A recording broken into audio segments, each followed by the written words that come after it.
दोस्तों, मेरी मौसी बहुत ही सुंदर और जवान महिला थी। मेरी मौसी की उम्र लगभग 30 साल होगी, लेकिन मेरी मौसी को देखकर कोई ये नहीं कह सकता था कि वो 30 साल की हैं। एक दिन रात को मौसी ने मुझे अपने कमरे में बुलाया। उस दिन मेरे मौसा जी घर पर नहीं थे। तब मेरी मौसी ने मुझसे कहा, मुझे अकेले सोने में बहुत डर लगता है। ऐसा कहकर मौसी ने मुझे अपने कमरे में सुला लिया। उसके बाद मेरे साथ जो हुआ वो मैं कभी सोच भी नहीं सकता था। तो चलिए दोस्तों, कहानी शुरू करते हैं। नमस्ते दोस्तों, आज की इस कहानी में आपका स्वागत है। दोस्तों, मेरा नाम रोहन है।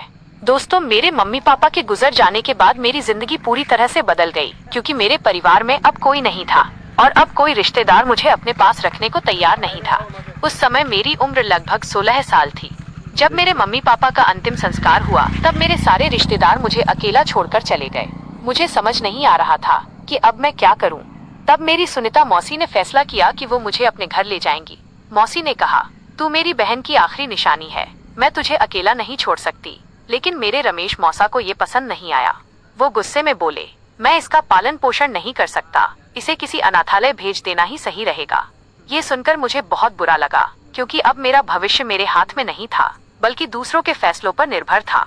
लेकिन मौसी ने हाथ जोड़कर मौसा से कहा, तारांकन, आप इसे ऐसे अकेला कैसे छोड़ सकते हैं। रोहन पहले से ही बहुत दुख सह चुका है। लेकिन मौसा तब भी मुझे अपने साथ ले जाने को तैयार नहीं थे। मौसा ने कहा, तारांकन, सुनीता, तुम्हें तो पता ही है कि मेरी कमाई कितनी कम है। उसमें घर चलाना भी मेरे लिए बहुत मुश्किल हो रहा है, और अब मैं इसकी जिम्मेदारी कैसे ले सकता हूँ। तब मौसी ने कहा, तारांकन, हम इसके घर को किराए पर दे देंगे और भाई साहब की दुकान भी किराए पर दे देंगे। उससे रोहन के पालन पोषण का हमारे ऊपर कोई बोझ नहीं पड़ेगा। तब मौसा ने कोई जवाब नहीं दिया, बस सिर हिलाकर हाँ कह दी। लेकिन उनके चेहरे से साफ लग रहा था कि वो अभी भी खुश नहीं थे। आखिरकार मैं मौसी के साथ उनके घर आ गया। अब मेरी मौसी मेरी बहुत देखभाल करने लगी, लेकिन वो मेरी देखभाल सिर्फ इसलिए कर रही थी ताकि उनकी जरूरतें पूरी हो सकें। वैसे तो मेरी मौसी का घर 5 कमरों का था। उसमें से एक कमरा मुझे दे दिया गया, जो बहुत छोटा था। उसमें सिर्फ एक सिंगल बेड और एक अलमारी थी। मेरा घर और दुकान मौसी ने किराए पर दे दिए थे। उन्हीं पैसों से उन्होंने मेरे लिए कपड़े खरीदे और कॉलेज में मेरा 12वीं कक्षा में एडमिशन करा दिया। लेकिन मेरा मन पढ़ाई में बिल्कुल नहीं लगता था। कॉलेज में भी मन नहीं लगता था। हर समय मम्मी पापा की याद आती रहती थी। तब मैं अक्सर अकेला रहता था और किसी से ज्यादा बात भी नहीं करता था। एक दिन मैं अपने कमरे में बैठकर मम्मी पापा को याद करके रो रहा था। तभी मौसी अंदर आई। मौसी ने मुझे रोते हुए देखा और मुझे अपने पास खींच लिया। फिर मौसी ने मुझे समझाने की कोशिश की। मौसी ने कहा, तारांकन, चिंता मत कर, सब धीरे धीरे ठीक हो जाएगा, तेरा दुख भी कम हो जाएगा। ऐसा कहकर उन्होंने मेरी पीठ पर हाथ फेरना शुरू कर दिया। थोड़ी देर बाद अचानक मुझे अजीब अनुभव होने लगा। मेरे पूरे शरीर में एक अजीब सी सनसनी दौड़ गई और मैं डर गया। तब मेरे दिमाग में हजारों सवाल घूम रहे थे। अब क्या होगा, इस स्थिति से बाहर कैसे निकलूं? तभी मौसी ने फिर से मेरी पीठ पर हाथ फेरना शुरू कर दिया। तभी मुझे एहसास हुआ कि उन्होंने नीचे कुछ भी नहीं पहना था। उस समय मौसा जी घर पर नहीं थे। अरे वैसे भी मौसा जी को आने में हमेशा देर हो जाती थी। लेकिन उस दिन मैंने हिम्मत करके मौसी को खुद से दूर कर दिया। तब मैंने मौसी की आंखों में देखने से बचने की कोशिश की, लेकिन तभी उन्होंने मेरा हाथ पकड़ लिया। फिर वो मेरे हाथ पर लगी चोट को देखने लगी, क्योंकि 2 दिन पहले एक छोटा सा एक्सीडेंट हुआ था जिससे मेरे हाथ में हल्की चोट आई थी। मौसी ने कहा, ये तो बहुत गहरी चोट है, मैं दवा लगा देती हूँ। लेकिन मौसी के इस व्यवहार से मुझे अजीब लगने लगा था। मैंने उन्हें रोकते हुए कहा, नहीं, मैं खुद दवा लगा लूंगा। उस दिन के बाद से मौसी के व्यवहार में बड़ा बदलाव आने लगा। अब वो घर में छोटे और तंग कपड़े पहनकर घूमने लगी। सुबह का काम खत्म करके मौसी मेरे कमरे में आ जाती और सहारा देने के बहाने कभी मेरे कंधे, कभी मेरी पीठ, तो कभी मेरी कमर पर हाथ फेरने लगती।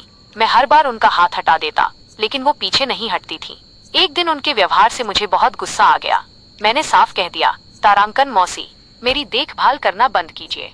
मैं अब ठीक हूँ और जो कुछ हुआ उसे भूल चुका हूँ। अब मुझे पढ़ना है, प्लीज मेरे कमरे से बाहर जाइए। तब मेरी बात सुनकर मौसी थोड़ी चौंक गईं, लेकिन उन्होंने अपना व्यवहार नहीं बदला। जाते जाते वो हंसकर बोली, रोहन, आज रात तुम्हारे लिए तुम्हारी पसंद का खाना बना रही हूँ।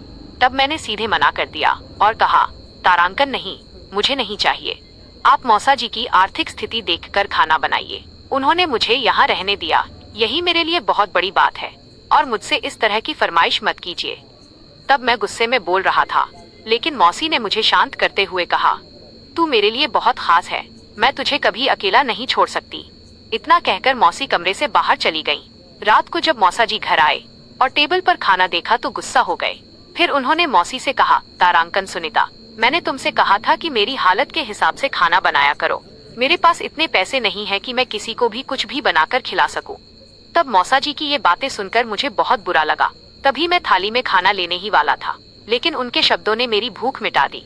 तब मौसी ने देखा कि मैंने खाने की थाली एक तरफ सरका दी, तो इस पर वो बोली, रोहन बेटा, तुम इनकी बातों पर ध्यान मत दो।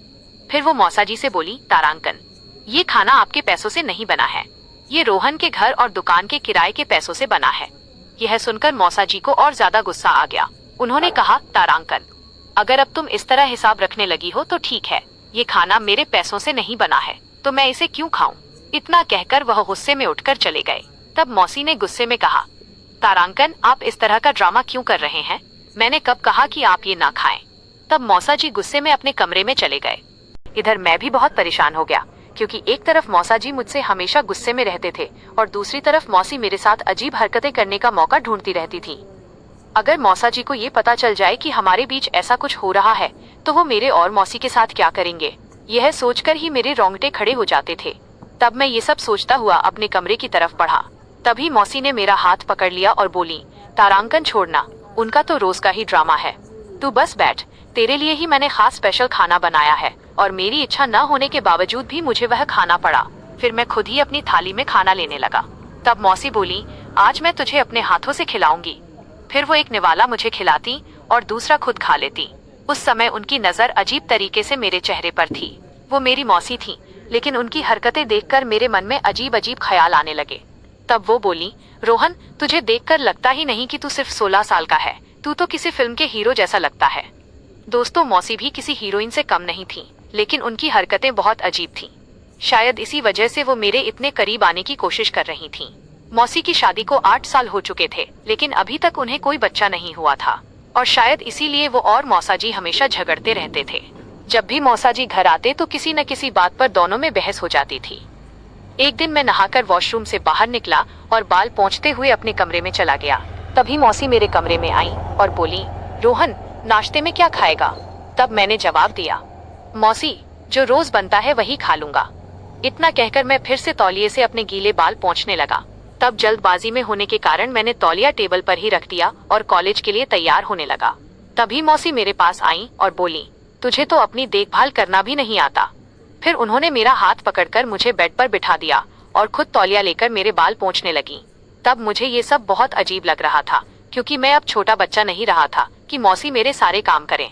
मैंने उन्हें रोकने की बहुत कोशिश की, लेकिन तभी अचानक दरवाजा खुला और मौसा जी सीधे कमरे में आ गए।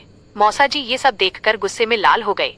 फिर उन्होंने कड़क आवाज में कहा, तारांकन, तुम्हें सिर्फ इसी की चिंता है, बाहर आओ और मुझे नाश्ता दो, मुझे देर हो रही है। इतना कहकर मौसा जी गुस्से में कमरे के बाहर चले गए। तब मैंने तुरंत मौसी से कहा, मैं खुद अपना सिर पोंछ सकता हूँ, आप जाइए और मौसा जी को नाश्ता दीजिए। फिर मैंने मौसी के हाथ से तौलिया झटके से लिया और बेड पर फेंक दिया। फिर जल्दी से अपने बाल ठीक किए, कॉलेज बैग उठाया और नाश्ता किए बिना ही घर से बाहर निकलने लगा। जैसे ही मैंने दरवाजे से बाहर कदम रखा, मौसा जी की तेज आवाज सुनाई दी, तारांकन, तेरे दिमाग में भूसा भरा है क्या? रोहन अब छोटा बच्चा नहीं रहा, वो जवान लड़का है और तू बेधड़क उसके कमरे में घुसी चली आती है। मुझे सब समझ आता है कि तुम दोनों क्या कर रहे हो। तब मौसा जी की इन बातों ने मेरे कदम वहीं रोक दिए।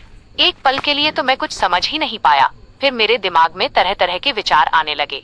मैं सोचने लगा कि मेरे साथ ये सब क्या हो रहा है, लेकिन मुझे कुछ भी समझ नहीं आ रहा था और मौसा जी की बातें मुझे बहुत अजीब लग रही थी। मैं फिर सोचने लगा कि शायद मौसा जी गुस्से में ये सब बोल रहे हैं। उस दिन मेरा किसी भी काम में मन नहीं लग रहा था। शाम को जब मैं घर वापस लौटा तो मैंने शांति से बैठकर सोचा और फैसला किया कि मुझे जल्द से जल्द अपने पैरों पर खड़े होकर इस घर से निकल जाना चाहिए। लेकिन जो कुछ इसके बाद हुआ उसने मेरे होश ही उड़ा दिए। रोज रात को मौसी मुझे दूध और बादाम देती थी और कहती थी कि इसे पीकर सो जा, इससे तेरा शरीर तंदुरुस्त रहेगा।